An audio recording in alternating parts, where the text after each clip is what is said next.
Começa agora na Vibe Mundial, programa Café com Sexologia. Falando sobre sexualidade, saúde mental e relacionamentos de casais. Apresentação do psicólogo e sexólogo Oswaldo Rodrigues. Boa noite, pessoas. Eu quero dar as boas-vindas a todas as pessoas que estão conosco ao vivo pela Rádio Vibe Mundial, mas também aquelas que vão nos assistir pelo Instagram Café com Sexologia e também pelo YouTube, seja da Vibe Mundial, seja do Instituto Paulista de Sexualidade, o Impassex. Nós temos aqui hoje dois convidados. Em verdade, eu trouxe o professor Ronaldo Trindade, que vocês já conhecem de outros programas, outros assuntos que ele trouxe para conversar com vocês, mas ele trouxe alguém com assunto diferenciado. Ronaldo, você quer apresentar a nossa convidada hoje, por favor? Claro. Bom, dá um alô a todos aí que estão aqui com a gente. Bom, temos aqui ao meu lado a professora Cláudia Lopes, né? A Cláudia, que ela fez agora, defendeu o mestrado em psicologia e trabalhando com um tema, né, que eu acho que interessa para muita gente, que é sobre longevidade conjugal, né? Então eu vou passar um pouco para ela falar um pouco sobre o que foi a pesquisa dela, falar um pouco sobre os resultados que ela chegou, que ela fez uma pesquisa, um trabalho de campo, entrevistou aí vários casais. Então eu acho que hoje a gente vai ter um papo bem legal. Então, bem-vinda, Cláudia. É bom estar aqui com você, um tema que importa para muita gente, afinal de contas, longevidade conjugal. Quanto tempo é longevidade conjugal e daí vamos? Bom, primeiro eu queria agradecer a você, né, muito acolhedora, a oportunidade de estar num programa que nós sabemos da sua importância, né? Também ao Ronaldo pelo convite da gente estar juntos aqui num bate-papo e falar de uma coisa muito importante, que é a longevidade conjugal, que está no campo da conjugalidade, né? Os relacionamentos afetivos, as trocas, né? Num mundo conturbado, cheio de desafios, arranjos, relações novas, não é mesmo? E quando você fala longevidade, Ronaldo, eu sempre fico pensando assim, isso é assim, são quantos anos, né? Porque, de alguma forma, vem soar pra gente que são assim 50, 60, 70 sabe anos. Que quando a Cláudia, a gente mantém uma interlocução exatamente porque em meio à pesquisa que ela estava fazendo, ela se viu diante, né, de pensar essa questão da longevidade conjugal a partir de sujeitos que estão, digamos assim, não necessariamente, né, numa posição social privilegiada, né? Olha. Então, a longevidade conjugal, ela pode diferir, né, dependendo de quem você está falando, né? Mas eu vou deixar a Cláudia explicar isso um pouco melhor para a gente. Então, contextualizando, né, a minha pesquisa foi feita na psicologia social, né, na USP, com a orientação do professor Esdras Vasconcelos, né, que atua na área de psiconeuroimunoendócrina. E aí tivemos, então, a oportunidade, da minha experiência, que eu venho já estudando esse tema há mais de 15 anos, tive a oportunidade lá na PUC São Paulo fazer especialização em longevidade, mas eu tinha um olhar, sabe, mais na questão dos valores. E no mestrado, lá com o professor Esdras, surgiu essa possibilidade da gente fazer essa conexão, da gente estar pensando corpo, mente, né, também relações. E nesse contexto mais complexo, de multi-olhares, né? Veja, eu estou olhando o físico, eu estou olhando o mental, mas também as relações, é que aí entra, né, o professor Ronaldo, que a gente precisava ter assim, conversas, diálogos.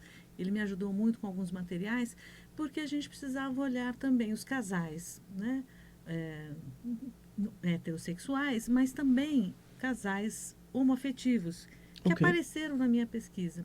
Então, esse olhar, né, voltando para a longevidade, passa por questões de classe, de raça, né?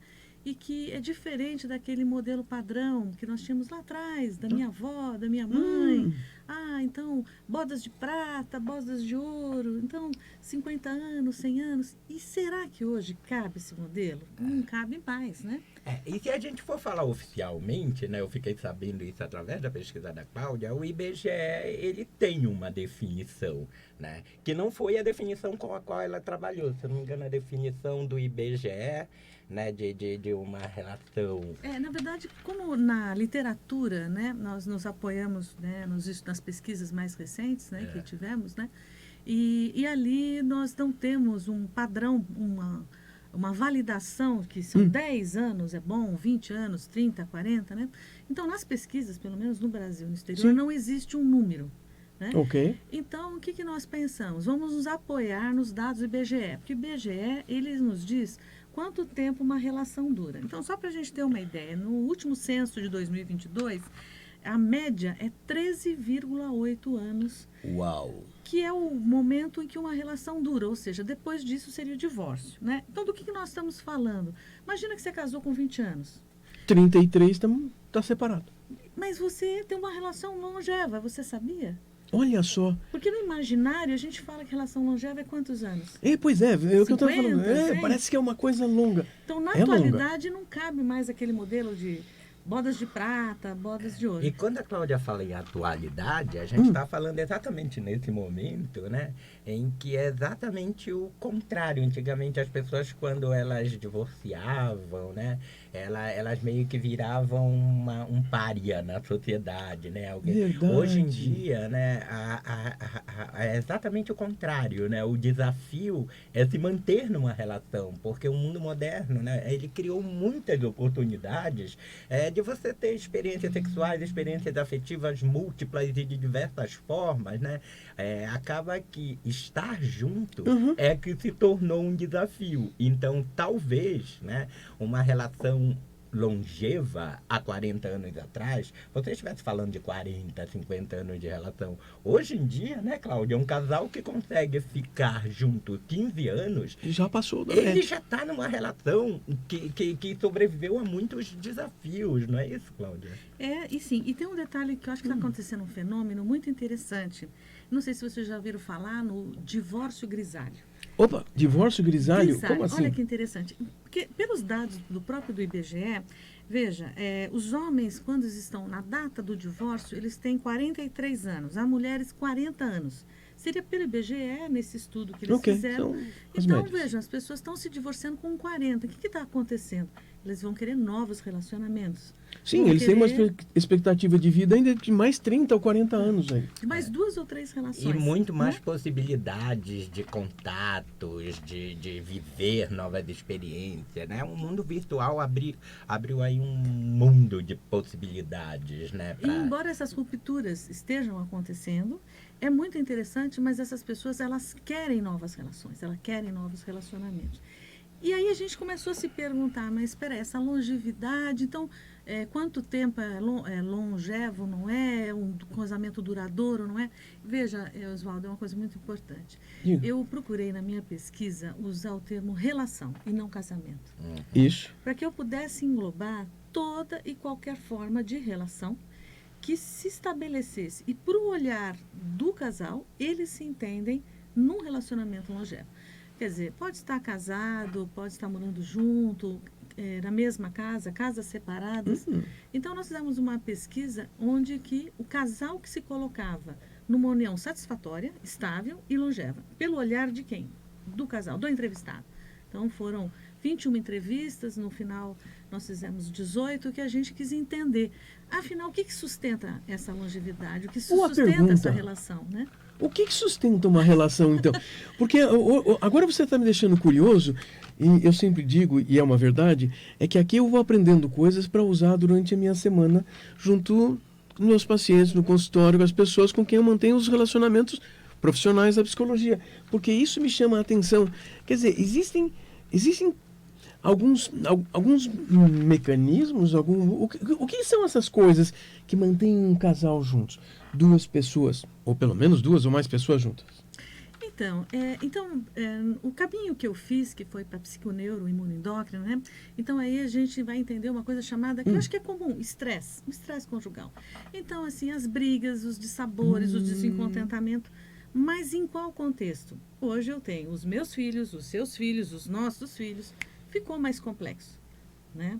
Ou seja, hoje em dia a gente tem muito mais estresse conjugal, exatamente pela complexificação das relações que a gente E tem das hoje, famílias, né? As pessoas, por exemplo, elas podem vir de relações diferentes, já trazer filhos para essa relação, aí você tem que ter todo um jogo de cintura para contornar, né, as expectativas de todo mundo dentro daquele relacionamento, né?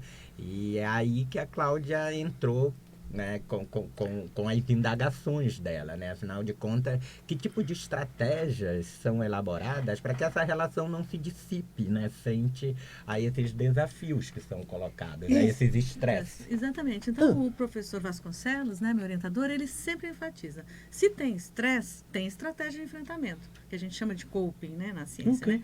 Então, se tem estresse, tem como. Quer dizer, se você está estressado, se você tem conflitos, você tem uma estratégia. Por quê? Porque eu preciso buscar o meu bem-estar. Eu, como ser humano, eu quero um equilíbrio. Eu quero o meu estado homeostático, né? Dizendo um pouquinho mais difícil, mas no sentido que eu quero bem-estar. Ninguém quer ficar brigado, ninguém quer dormir, né? Virado um para o outro, ficar sem sexo, ficar sem relacionamento. Então, essas estratégias nós fazemos assim, intuitivamente, naturalmente. E eu quis entender quais eram as estratégias que davam certo. Porque tem estratégias que dão errado. Claro. Né? Quer dizer, então eu vou discutir, eu vou brigar, eu vou... Que aí a gente conhece bem, que são os conflitos, né? Problema de comunicação, problema de, né, individualismo, porque eu quero o quarto só para mim, ou eu quero... Enfim, uma série de questões que conflitos. Mas a gente põe a toalha molhada na cama. Ouvi muito disso, não comigo. Problemas financeiros, né? Então, quando a gente quis entender, mas quais foram as estratégias que os casais utilizaram frente, não a qualquer situação, sabe, Oswaldo? A situação mais crítica que eles viveram naquela relação. Então, à medida que a gente conversava com esses casais, aconteceu uma coisa muito interessante. Primeiro, que saiu daquele discurso individual, porque eu quis ouvir os dois juntos. Então, um dizia assim, o problema mais crítico foi a morte da minha mãe. O outro dizia, não, mas para mim o problema mais crítico foi o problema do trabalho. Eu dizia assim, não, mas eu quero saber para o casal. Eu queria o nós. Eu quero o nós. Não é o individualismo, né? Muitos me disseram que, assim, nós nunca tínhamos juntos pensado que era para nós um maior sofrimento, um maior estresse e como vencemos, né? Então, isso foi, assim, e foi impactante. Um momento até para eles descobrirem, né? Para eles nomearem o tipo de estratégia, né? Quando ela os fez falar sobre isso. E quando a gente nomeia, a gente tem um poder sobre a situação, porque nós podemos reconhecer. Mas conta aí, eu tô curioso, assim, que estratégias você conseguiu nomear, então, aí, a partir desses casais que reconheceram que tinham formas de manterem-se juntos frente às situações houve um ruins. ranking nessa estratégia, não? Digamos aquelas que foram as mais citadas, aquela que foi a mais citada, né? E aquelas que foram as menos citadas. Mas eu acho que ela pode falar melhor pra gente sobre isso. Então, como eu disse, sem estresse não tem coping, né? Sem estresse não tem uma estratégia. Então, quais foram os fatores estressores? Então, para esses casais, o primeiro, qual foi o maior conflito que foi eleito? Conflito parental. Ou seja, a interferência da mãe, a interferência da sogra, a interferência do cunhado, o filho, é o neto, que afetava essa relação conjugal e essa conjugalidade, o eu e você, o nós, o juntos, não conseguia estar em paz. Porque excesso de trabalho, problemas financeiros. Então, esse foi o ranking, né? E essa interferência parental, ela podia assumir várias formas. Ela podia assumir desde, por exemplo, uma posição racista de algum dos parentes em relação a um cônjuge. Né? Ou então, por exemplo, a questão de um filho que passa por um problema qualquer, que traz esse ruído para dentro da relação. Então, na pesquisa dela, o carro-chefe assim, das situações estressoras foram essa interferência parental. Das famílias de origem. Vou falar só rapidamente, assim, né? Então, os 5 mais, né? Até fica esperto aí na sua relação se esse tipo de estresse não está acontecendo na sua vida, né? Primeiro, problema parental, né? Então, as relações familiares. Problemas de saúde, então nós tivemos problema de câncer, problemas de saúde mental, de filho. Isso foi dolorido demais, foi muito emocionante trazer. Você imagina alguém que tem um filho com síndrome de Down e manter um relacionamento de 40 anos? Esse pai não vai embora, essa mãe não abandona essa criança. Eles têm que Sendo que essa situação estressora já se manifestou a partir do momento que essa criança ela foi diagnosticada. Então, ali já se instaura uma situação de estresse que, se ela não for administrada de uma maneira saudável, né, ela pode... É disruptiva. É disruptiva, né? Então, é uma sobrecarga, né? Quer dizer, são problemas a mais, né? Bom, problemas financeiros veio em terceiro lugar. Quarto lugar, nós tivemos também, muito interessante, o distanciamento geográfico. Aí eu entendo, Oswaldo, que a questão do Covid afetou. Então, as pessoas estarem longe do seu parceiro, não poder comunicar, fazendo doutorado noutra cidade, morando apareceram juntos. casais assim. Ou por motivo profissional, que é muito comum, né? Às vezes um mora no interior e a família fica em São Paulo, ou ele trabalha em São Paulo, a família no interior. Então, essa distância, né? O quanto afetou e estressou. Foi um outro fator estressor. Pois é, e as pessoas parecem que não levam isso a sério como um estressor, porque impede o convívio. E os problemas, comunicação, eu estou sozinha lidando com as crianças. Né? E às vezes, tipo, você sai para fazer um doutorado fora da sua cidade, você tem um relacionamento. Inevitavelmente, você vai ter que lidar com essa distância. Né? E a gente sabe que essa distância, também, que não for bem administrada, ela é um fator que pode ceifar aí a relação.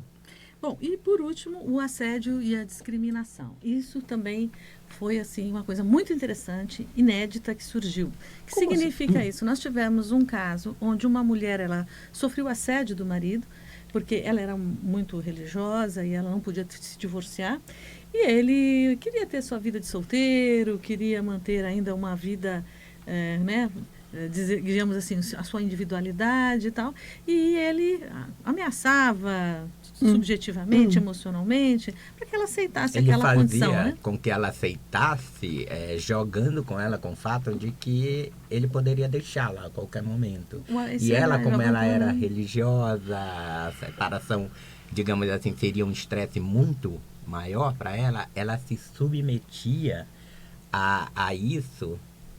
E ele utilizava isso de abuso de poder de uma forma... de forma abusiva. Aí vem a depressão, vem algumas coisas. E a discriminação são dois casais homoafetivos que contam o seu sofrimento de serem invisíveis, não serem legitimados, não poder perder o seu emprego por questão da sua orientação sexual, porque no relacionamento a negação da família, a falta de apoio parental.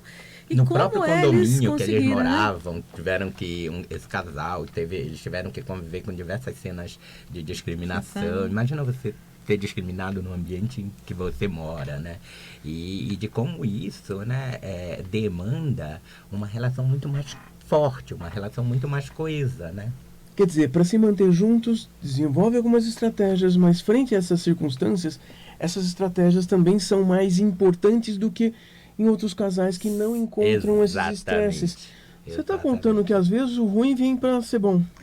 Então, quer dizer, não é tão bom assim. Nós vamos chegar lá, mas já vou dar um spoiler aí, né? Porque onde que a gente chegou? Porque nessa pesquisa, então, a gente investigou os estresses, as estratégias de enfrentamento, mas eu também quis entender o aprendizado, né? Quer dizer, o que você aprendeu, né? Desse limão, fez uma limonada, como é que foi? E aparece no aprendizado essa questão de quanto que a dificuldade, a experiência, fortaleceu a união. Emerge essa solidariedade, emergiu o apoio, a reflexão sobre o quanto você esteve do meu lado, o quanto você contribuiu para estarmos juntos, ou como enfrentamos juntos e negociamos como lidar com a sua mãe, ou como lidamos, enfim, com as questões financeiras, né? Inclusive, é muito interessante, né? Não sei se você já viu essa expressão, né? Que é a intimidade financeira. É um termo bem interessante, que é a expectativa de que o meu parceiro, ele seja transparente e ele me apoie economicamente, né? Quer dizer, não tem aquela coisa de eu escondo quanto eu ganho, e enfim, aquelas confusões que a gente sabe que o homem é provedor, a mulher não, né? A mulher que tem um fundo machista, que ela diz assim, eu sou liberal, eu sou feminista, mas quem paga a conta é o homem. Essas confusões contemporâneas que a gente conhece bem, né? Uma coisa interessante na pesquisa da Cláudia, porque foi uma pesquisa que ela foi feita no mundo em que as relações de gênero se transformaram. Não tem mais essa coisa do homem ser o provedor, a mulher era aquela que o homem dava tipo uma mesada para ela ir no salão de beleza. Não, essa mulher ela trabalha, ela contribui economicamente, às vezes ela tem um salário maior do que o do homem, então se criou a necessidade de lidar com essas novas relações financeiras no interior do relacionamento, que a gente sabe que também pro homem, né, que foi criado para ser aquele que é o mantenedor da casa, que manda em tudo, ele tá vendo aí essas relações se transformarem, as mulheres ocupando espaços, né, lutando por enfim, né, inclusive contra, né, essa diferença salarial que ainda existe entre homens e mulheres, mas enfim, e de como essas coisas levavam ruídos para o relacionamento. E o interessante é que ela viu assim a aprendizagem deles, sim, porque é eles olhando para o passado da relação e dizendo, foi aqui que nós salvamos a relação, né? Ela os fazendo perceber isso de alguma forma. Mas também são pessoas e casais que têm essa facilidade, essa qualidade, essa possibilidade de efetuar algumas mudanças contra aquelas predestinações anteriores, assim, olha, esse homem aprendeu a ser assim, essa mulher desse jeito. Não, eles se criaram dentro do casal com uma outra possibilidade. Você está contando que para algumas pessoas, os casais longevos, o casal foi a solução, a salvação dos indivíduos. Então, vamos qual é a estratégia de enfrentamento? Então, como eles lidaram com tantos problemas? Estou curioso aí. Primeiro lugar, o companheirismo. Era esperado, confesso para você, que o amor, não, foi por amor, o amor. Pois é, eu fiquei surpresa, porque para esses grupos, para esse grupo, eles vão dizer que foram pequenas atitudes, foi um gesto, foi a cooperação, foi a presença. Esse foi uma estratégia que foi de maior incidência. Depois, a segunda estratégia, né, foi o comprometimento. Então, os casais querem comprometimento. Estamos juntos, você é meu par, eu sou parceira, estamos juntos. Estamos nessa um casal, juntos, estamos né? nessa juntos. Que interessante. Terceiro lugar, eu acho que é um tema que vale a pena para as pessoas pesquisarem, religiosidade. Como foi importante a religiosidade e a espiritualidade sustentar, principalmente nos casos de muito estresse agudo, né?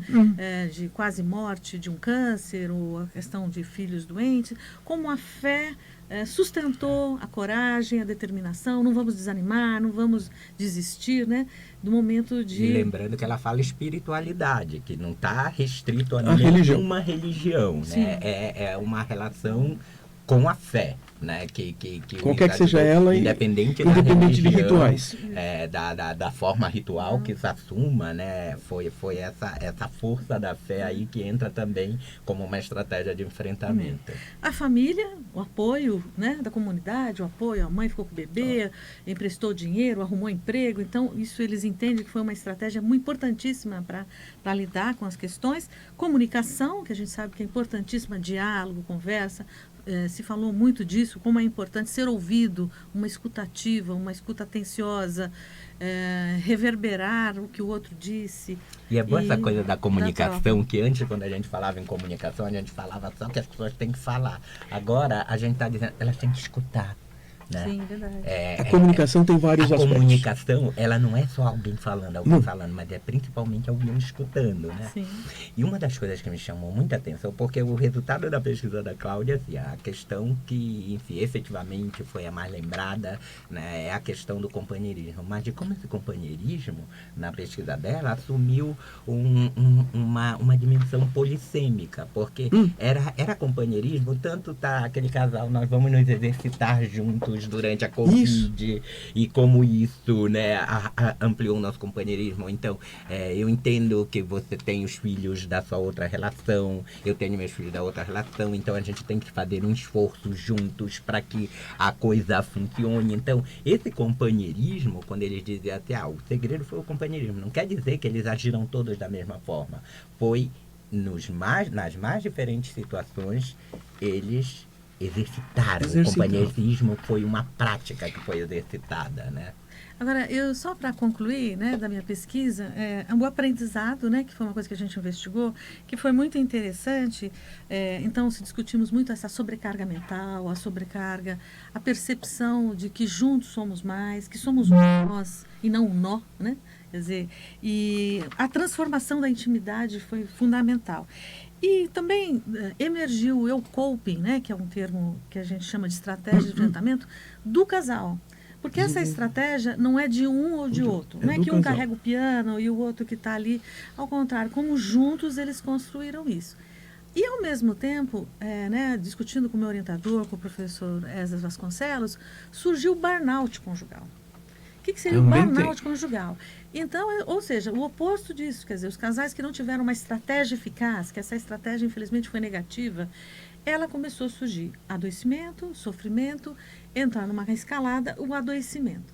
Então, nós estamos hoje trabalhando com o burnout conjugal, e já tem pesquisa em Ribeirão Preto, pela USP, discutindo isso, na Europa já estão formando grupos, e vou dar aí, se você me permitir um jabá, nós pela Academia Paulista de Psicologia, agora em setembro, nós vamos ter um workshop, né, para os interessados, discutindo o burnout conjugal. Né? Muito bom. Mas tudo isso surgiu aqui, do nosso bate-papo aqui. Eu quero agradecer a tua participação aqui hoje, porque é bastante importante termos esses assuntos. E eu tenho certeza que quem andou nos ouvindo, quem vai nos ouvir em outros momentos, vai estar tirando proveito disso. Gente, estou honrada. Obrigado por estar vocês dois participando aqui. E lembro vocês que estão assistindo, ouvindo, vamos procurar outros episódios do Café com Sexologia, porque temos muitas coisas boas para ouvir. Até mais, gente. Obrigada pela participação. Obrigada.